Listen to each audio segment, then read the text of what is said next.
High hello welcome back to my channel. ನಮಸ್ಕಾರ ಸ್ನೇಹಿತರೆ, ನೀವು ಈಗ ಈ ವಿಡಿಯೋ ನೋಡುತ್ತಿದ್ದರೆ ಅದು ಕೇವಲ ನಿಮಗಾಗಿ ಬಂದಿರುವ ಸಂದೇಶ. ಯಾರೋ ಒಬ್ಬರು ಈಗ ನಿಮ್ಮನ್ನು ನೆನಪಿಸಿಕೊಳ್ಳುತ್ತಿದ್ದಾರೆ. ಹೌದು, ನೀವು ಯೋಚಿಸುತ್ತಿರುವ ಆ ವ್ಯಕ್ತಿಯೇ ಈ ಕ್ಷಣದಲ್ಲಿ. ಅವರು ನಿಮ್ಮ ಬಗ್ಗೆ ಏನು ಯೋಚಿಸುತ್ತಿದ್ದಾರೆ ಗೊತ್ತಾ? ಅವರು ನಿಮ್ಮ ನಗುವನ್ನು ನೆನಪಿಸಿಕೊಳ್ಳುತ್ತಿದ್ದಾರೆ. ನಿಮ್ಮ ಮಾತಿನ ಮಧುರತೆಯನ್ನು ಮತ್ತೆ ಮತ್ತೆ ಮನಸ್ಸಿನಲ್ಲಿ ಪ್ರತಿಧ್ವನಿಸುತ್ತಿದೆ. ನಿಮ್ಮ ಜೊತೆ ಕಳೆದ ಆ ಸಣ್ಣ ಕ್ಷಣಗಳನ್ನು ದೊಡ್ಡ ನೆನಪಾಗಿ ಇಟ್ಟುಕೊಂಡಿದ್ದಾರೆ. ಆದರೆ ಹೃದಯದಲ್ಲಿ ಒಂದು ಚಿಕ್ಕ ಗೊಂದಲವೂ ಇದೆ.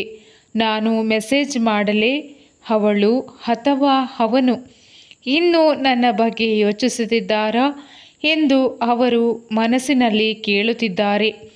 ನೀವು ಅವರ ಜೀವನದಲ್ಲಿ ತುಂಬ ಬೇಕಾದ ವ್ಯಕ್ತಿ, ಆದರೆ ತಮ್ಮ ಭಾವನೆಗಳನ್ನು ಹೇಳಲು ಅವರಿಗೆ ಸ್ವಲ್ಪ ಭಯ. ಬಹುಶಃ ತುಂಬ ಬೇಗ ಅವರು ನಿಮ್ಮೊಂದಿಗೆ ಮಾತನಾಡಲು ಬಯಸುತ್ತಾರೆ. ಒಂದು ಮೆಸೇಜ್, ಒಂದು ಫೋನ್ ಕಾಲ್ ಅಥವಾ ಅಚಾನಕ್ ಆಗಿ ಭೇಟಿಯಾಗಬಹುದು. ಆದರೆ ನೆನಪಿಟ್ಟುಕೊಳ್ಳಿ, ನಿಜವಾದ ಪ್ರೀತಿ ಎಂದಿಗೂ ಸೋಲುವುದಿಲ್ಲ. ನೀವು ಈ ಎನರ್ಜಿ ಸ್ವೀಕಾರ ಮಾಡಿದರೆ ಕಮೆಂಟ್ನಲ್ಲಿ ರೆಡ್ ಹಾರ್ಟ್ ಹಾಕಿ ಮತ್ತು ಈ ವಿಡಿಯೋವನ್ನು ಸೇವ್ ಮಾಡಿ, ಏಕೆಂದರೆ ಇದು ನಿಮ್ಮ ಹೃದಯದ ಸಂದೇಶ. Please subscribe my channel. ಮುಂದಿನ ವಿಡಿಯೋದಲ್ಲಿ ಭೇಟಿಯಾಗೋಣ.